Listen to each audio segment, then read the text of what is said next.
Para sa mga batang ito, may katuwang na sila patungong paaralan.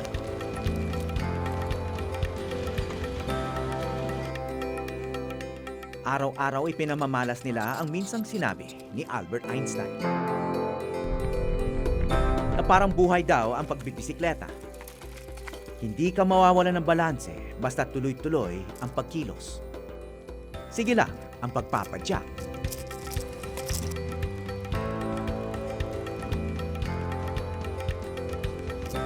Kilo-kilometro ang kailangan nilang baybayin para maitupad ang pangarap ng maraming Pilipino.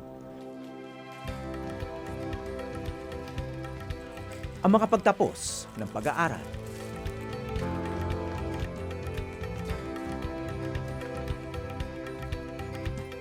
At tuwing umaga sa kanilang sariling sikap at pagod, unti-unti nila itong naisa sa katuparan.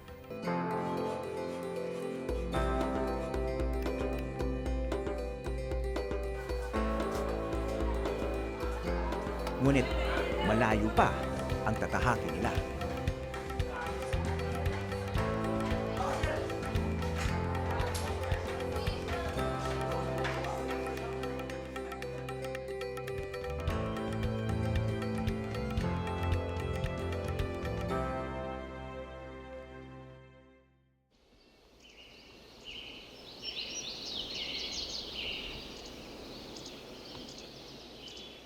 Sa Baganga, sa probinsya ng Davao Oriental, marami sa mahigit 900 estudyante ng mataas na paaralan ay nakatira sa malayo.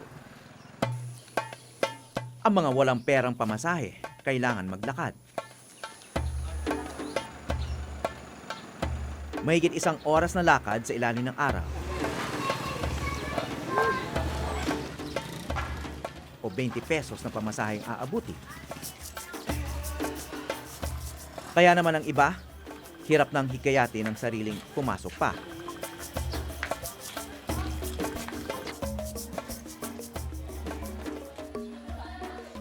Kung sino yung alam dun sa program ng Bikes for the Philippines. Ngunit isang araw may mabuting balitang dala ng isang bisita. Ang dayo ay may solusyon daw sa problema ng madalas na pag-a-absent. Sino yung marunong magsakay ng bike? Siya ay pinuno ng Bikes for the Philippines, isang grupo na namimigay ng mga bisikleta sa mga paaralan para magamit ng mga mag-aaral. Taas yung bike nyo at pumarang kayo, nakaganito kayo, ano mangyayari? Matutumba. Kasi po yung aming first vision was to really just reduce dropout rate. Ganon din yung parang increase attendance, reduce dropout rate, yung ganon din, higher grades. Okay, ako mag-aaral, ikaw magpadyak. Padyak. Sige. Taong 2010, sinimula ni Joel Wichico ang programa. Ang mga bisikleta, segunda manong donasyon mula sa Amerika, na inaayos ng retiradong negosyante para pakinabangan ng mga bata. Bigyan nyo ng importansya yung bike nyo kasi maraming naghirap para bigyan kayo ng bike na libre. Hindi kayo magbabayad. At ang gusto lang namin, kami, na makatapos kayo ng schooling, hindi lang yon, pero maging, professional, maging mabuting tao, disiplinado, responsible, safety, lahat yan. Makatulong sa ibang tao din. Pedal! Pedal! Pedal! Sige! Oo! Liko! Liko! Naging bahagi ang Bikes for the Philippines ng programang Pedals and Paddles ng Department of Education noong nakaraang administrasyon. Sa buong Pilipinas, 18 na ang bilang ng eskwelahang nabigyan ng mga bisikleta. Kasama ang Dr. Beato Macaira National High School sa Baganga, Davao Oriental. Ang biyayang ito may kaakibat na tungkulin. Walang iwanan, pag may nasira, tulungan. Pag may na-aksidente, tulungan. Anong gagawin? Tuloy-tuloy ba? Hindi. Anong gagawin? Bigyan mo muna lahat. Ang inisip natin, how do we inculcate now yung camaraderie dun or tulungan dun sa bike ride na yon? So ang ginawa namin, yung walang iwanan. So, pag may nasisiraan, may nasusugatan, ang ginagawa namin, dapat huminto lahat. So, meron niyang Meron po kaming nilalagay na pacer sa harapan, tapos may marshal sa gitna, tapos yung sa likod, yung parang mechanical messenger. They have to be positive contributors to society, if not to the if not to the society, their community.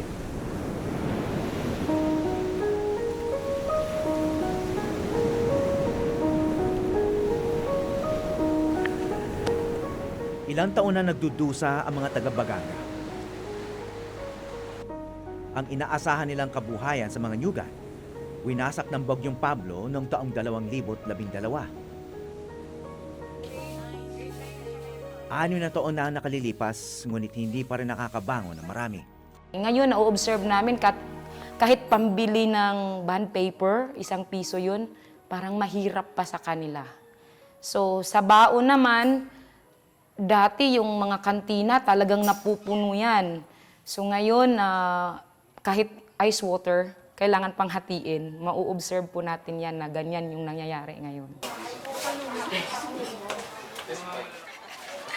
Welcome to the Simple.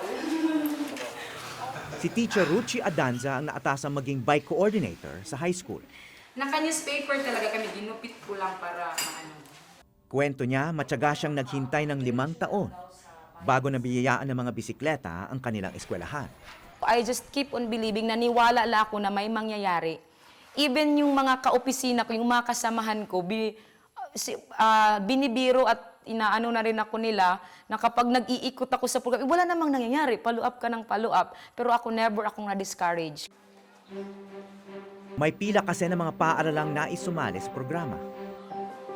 Ngunit nasuklian din ang ilang taong pagpa-follow up ni Teacher Ruchi. 100 bisikleta nakalaan ngayon para sa kanilang high school. Ang unang bugso ng pamimigay nangyari nitong Hunyo. 40 estudyante ang nabigyan ng bisikleta. Ngayong Setyembre, darating ang pangalawang bagsak ng mga bisikleta. Masusing pinipili ni Ruchi kung sino ang mga karapat-dapat na bibigyan. We believe na hindi naman lahat ng mahirap deserving.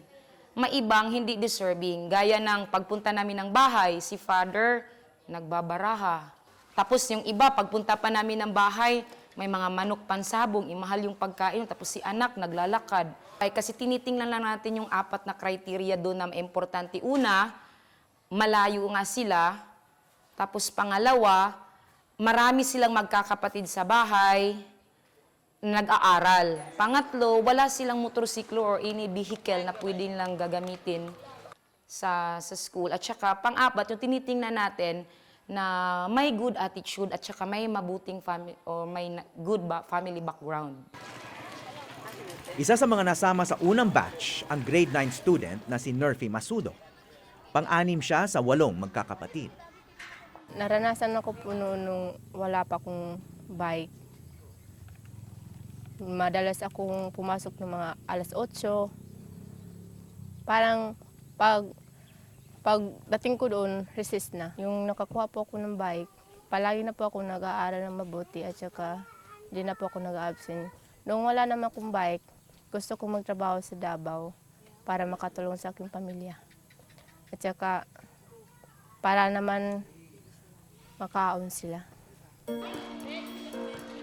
Ang dalawa pa niya nakababatang kapatid na sina Nerissa at Nicanor, pumapasok din. Wala pang bisikleta ang dalawa, pero bahagi sila ng batch 2 na mabibigyan.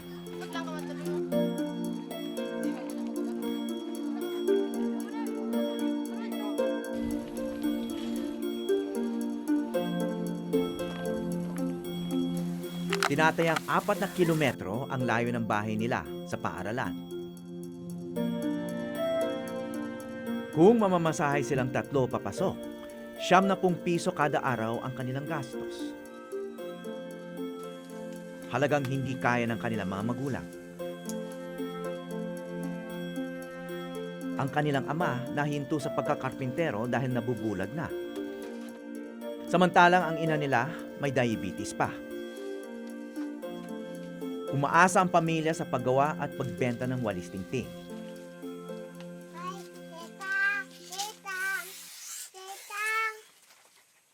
Nang gumuho ang tahanan nila noong bagyo, nilipat sila rito. Ngunit kahit salat ang pamilya, itinutulak pa rin ang kanilang ina na mag-aral si Nerfie. Kwento niya kung wala ang bisikleta, marahil huminto na si Nerfie sa pag-aaral at namasukan bilang kasambahay sa Davao City. Kung gusto mo, tapusin mo na lang yung pag-aaral mo ngayon na taon para sunod, pagpasok mo, makaano ka sa ibang taon. Hindi ka na magpabalik-balik. Yun, naniwala sa akin. To make siya ng pumasa, grade 9 na lang. Bago igawad ang mga bisikleta, kailangan munang dumaan ang mga mag-aaral sa isang puspusang pagsasana. Go. Pwede ba na gawin yung 5-second rule Sige.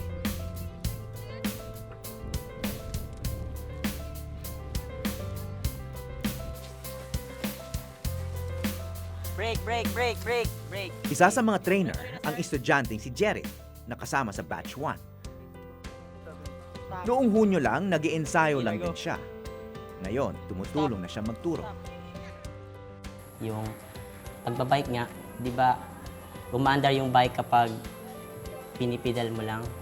Parang sa life din natin, kung hindi tayo gumagawa ng paraan, hindi talaga natin maaabot yung ating pangarap. Parang ganun lang. Si Jeric, solo parent na ang kanyang mother. Naramdaman niya ni si Sir Joel ay parang ama sa mga bikers. At bigla na lang niya nasabi na nagpasalamat siya kay Sir Joel dahil nakita niya dito ang pagkatao ng kanyang ama. Tambayan na ngayon ni Jerry ang classroom na binukod para sa bikes at riders nito. Parang ang pamilya na ang turing ko sa kanila ay pag nandito na kami sa aming club, dito sa aming opisina. Nag-uusap kami, nagbabanding, parang ganun.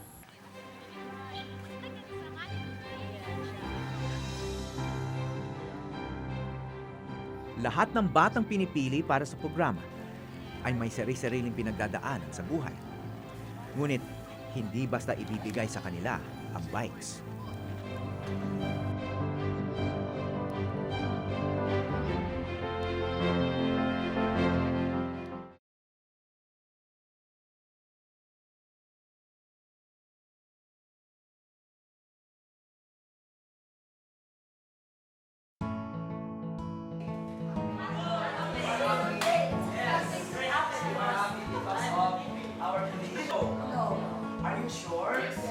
Masinop ang pagpili ng mga bibigyan ng bisikleta. Traffic level. The left side, what picture is that? Hindi ito pabuya sa pagkakaroon ng mataas na grado. Kahit sino pwedeng mapili basta't may tunay na pangangailangan at handang tumupad sa patakaran ng programa. What is that? Okay, photos. Katulad ni Reynaldo Naki. Naki rin ang kanyang palayang.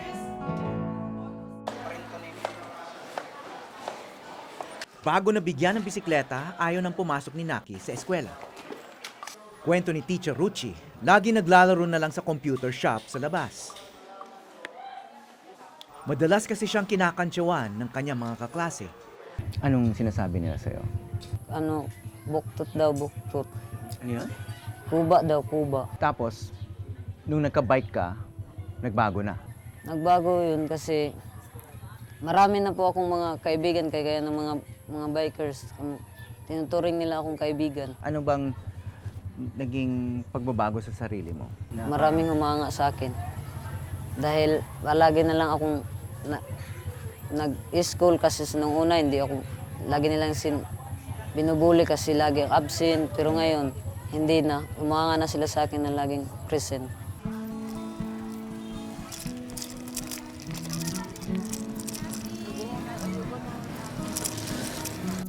Pinili ko to.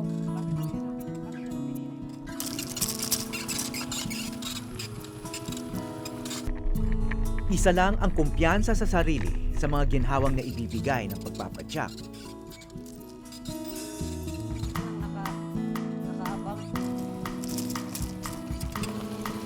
Magandang exercise ang alam ng marami at libreng transportasyon.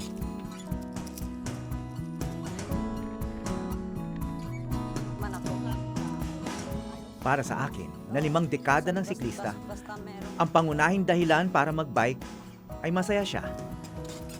Masayang mag-bike. Ganun lang kasimple. Pero napaisip ako sa sinabi sa akin ni Naki. Parang paningin ko, kagaya lang kami. Pantay-pantay. Pag hindi nakabike, Hindi yung, kasi kapag hindi ako nakabike, malaki sila, tapos ako yun lang. pag nakabike Pag naman, nakabike, pantay-pantay yung tingin. Kasi malaki na. Gaya sinabi ni Ma'am Ruchi, from being shy, naging Showy. showy.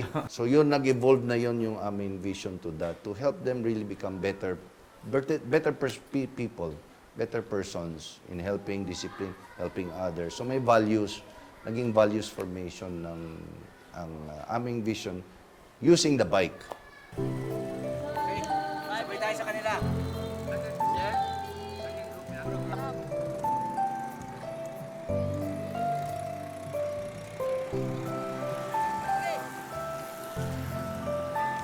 Ano sinasabi mo dun sa mga ibang bata na natatakot mahulog?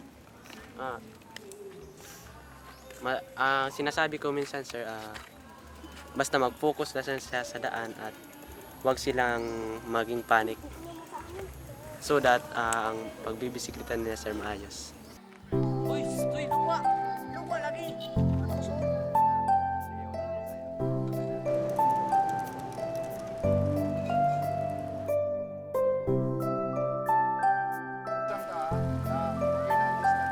Laging pinapaalala sa kanila na ang bisikleta ay hindi laruan. Malaki siyang responsibilidad. May sinusunod na batas ang mga siklista at mga wastong ugali. Bawal silang mahuli sa klase. Hindi pwedeng iwan kung saan-saan ang bike. Ang hindi tutupad, babawian ang bisikleta.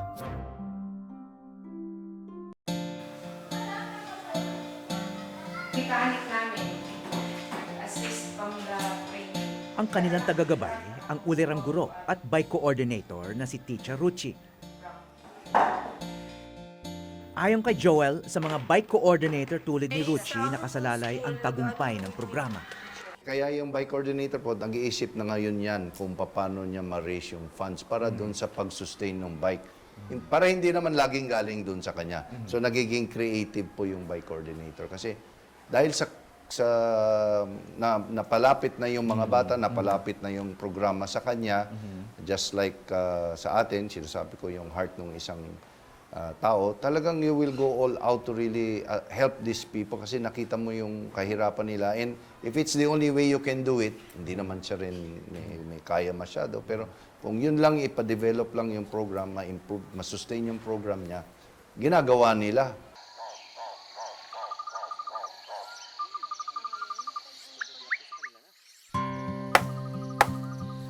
Walis tingting ay ibinenta niya doon sa may tindahan. Di nagamit yung bike. So kung wala yung bike, de buhat-buhat niya yon. Oo. Mas nakakapagod. Di, mahiya. Mahiya siya, bakit? Siyempre, dalaga siya. Di, mahiya pag ibuhat niya yung walis tingting. Ang bisikleta ni Nerfy, hindi lang niya kasama sa eskwela.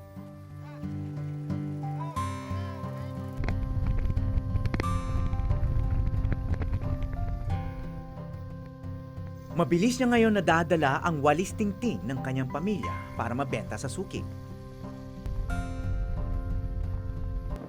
20 pesos ang kita nila bawat isang bugkos.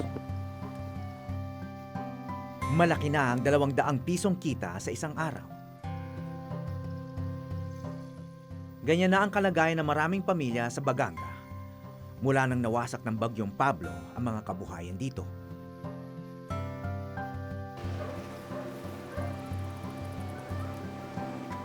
Kaya ang munting bisikleta, malaking bagay. Hindi lang ito sasakyan, isa itong pagkakataong guminhawa ang buhay. Si Nerfy gustong kumuha ng nursing o di kaya'y criminology.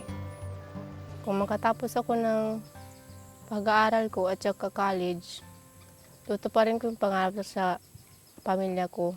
bibigyan ko sila ng magandang bahay at pagpaaralin ko yung mga kapatid ko at kung hindi sila man nakatapos, ako na ang mapatuloy sa kanilang pag-aaral. Kahit wala na kayo, kasi bagong balik lang kayo from June or last July, kaya namin... Makalipas ang 3 araw ng pagsasanay, dumating na rin ang araw na pinakamimithi ng mga bata. Sa hamon ay binigay sa akin ng Bikes for the Philippines ng paaralan na pangalagaan kayo in this project.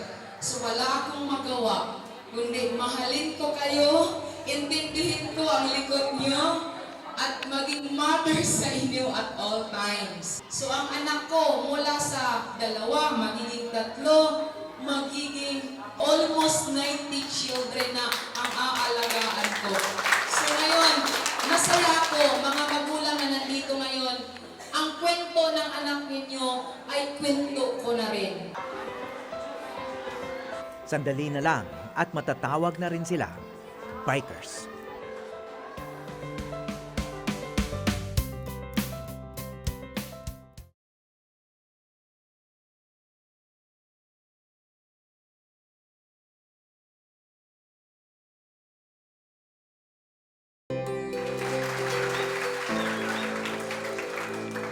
Sakay na. Tara na. Tara, go na. Sa halip na diploma, bisikleta ang tinanggap sa entablado. Sa mga kabikers, dapat nating alagaan at wag ibenta ang bisikleta natin dahil hindi ito atin. Ito ay pag-aari ng school natin at pinahiram lang sa atin ito upang may magagamit tayo sa ating pag-aaral at hindi na tayo maka-absent at malilate. Makakasama na ni Nerfy ang kanyang mga kapatid sa araw-araw na pagpapadyak. Si Nicanor, hindi na kailangan ipuslit ang bisikleta ng kanyang ate.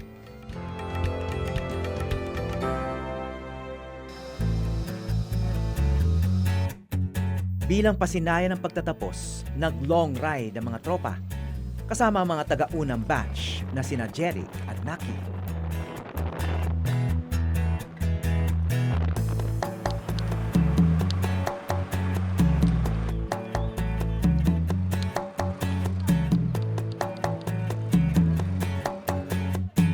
Bagamat nariyan lang ang dagat,